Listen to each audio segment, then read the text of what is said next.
हाँ चलो। नमस्कार मित्रों, आज है हम कर्णप्रयाग यानी महादानी कर्ण की तपस्थली कर्णप्रयाग, जो बद्रीनाथ रास्ते का, बद्रीनाथ मार्ग का एक महत्वपूर्ण स्थान है और जहाँ एक बहुत पवित्र संगम होता है अलकनंदा और पिंडर नदी के बीच। पहले इस संगम को समझिए। देखिए मेरे पीछे आप ये देख सकते हैं कि किस तरह से यहाँ पर संगम हो रहा है। ये वो संगम है जब हम संगम की बात करते हैं, हम प्रयागों की बात करते हैं, देव प्रयाग और फिर उसके बाद रुद्र प्रयाग, फिर कर्ण प्रयाग, तो ये वही कर्ण प्रयाग है। और आप बाईं तरफ देखेंगे तो ये पिंडर नदी आ रही है और ये पिंडारी ग्लेशियर से आती है और पिंडारी ग्लेशियर से आकर यहाँ पर ये आप संगम को बहुत अच्छे तरीके से देख सकते हैं। और आप दाईं ओर देखिए कि इधर से अलकनंदा अपने प्रवाह के साथ आ रही है और दोनों नदियाँ यहाँ पर मिल जाती हैं। अलकनंदा नदी बद्रीनाथ धाम की तरफ से आ रही है और दूसरी जो पिंडर नदी जो मैंने बताई है वो पिंडारी ग्लेशियर से आ रही है। उसमें एक नदी आगे चलकर और मिलती है पीछे की तरफ। तो ये एक संगम है और ये संगम यहाँ बहुत ही पवित्र स्थान है। बद्रीनाथ जी का रास्ता यहीं से टर्न होता है।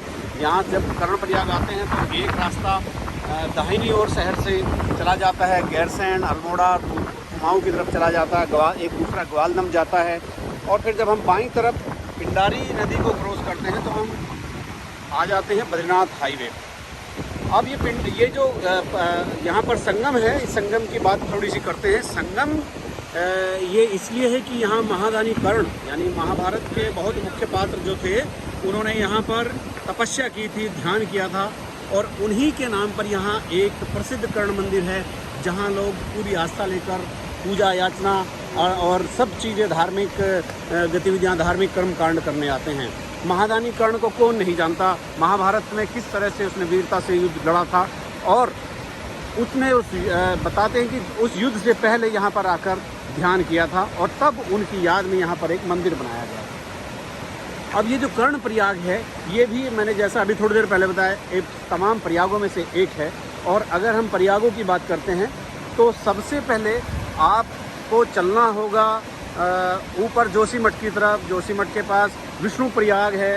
विष्णु प्रयाग में जहाँ अलकनंदा और रामगंगा और बाणगंगा, इस सब सारी होली गंगा जब सब उसका समावेश हो जाता है, जोशीमठ से फिर आगे एक और संगम आता है जहाँ जिसको नंद प्रयाग बोलते हैं। तो नंद प्रयाग में अलकनंदा और नंदाकिनी नदी का संगम होता है और फिर अलकनंदा का अस्तित्व रहता है और नंदाकिनी खत्म हो जाती है। फिर उसके बाद वही अलकनंदा यहाँ जहाँ हम खड़े हैं यहाँ पर आ जाती है और यहाँ पर पिंडर अलकनंदा में शामिल हो जाती है। ये एक संगम किस लिए है, यहाँ महादानी कर्ण की क्या यादें हैं, ये मैंने अभी आपको बताई। फिर इसके आगे चलते हैं, रुद्रप्रयाग है। वहाँ केदारनाथ धाम से महाकाल के चरणों से होकर आई मंदाकिनी अलकनंदा में शामिल हो जाती है। और इसके बाद फिर रुद्रप्रयाग के आगे चलते हैं, फिर देवप्रयाग आता है और वो बड़ा संगम होता है। माँ भागीरथी उत्तरकाशी से, गंगोत्री से चलकर यहाँ पर आती है और अलकनंदा नदी, जो अब तक जितनी नदियाँ अलकनंदा में मिलती थी वो सब अलकनंदा के नाम से जानी गई। आगे चलकर उनका अस्तित्व खत्म हो गया, लेकिन देवप्रयाग में अलकनंदा का अस्तित्व खत्म होकर भागीरथी में मिल गई और वहाँ से गंगा का उद्गम हुआ। यानी गंगा देवप्रयाग से शुरू होती है।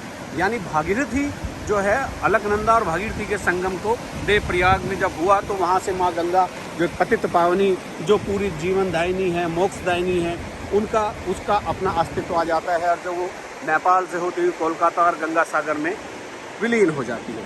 तो ये एक कर्णप्रयाग एक बहुत बेहद पवित्र धार्मिक स्थल है और बेहद महत्वपूर्ण पर्यटक स्थल भी है और ये राजनीतिक जनभावनाओं का केंद्र भी रहा है, जहाँ मैंने आज आपको कर्णप्रयाग के बारे में बताया।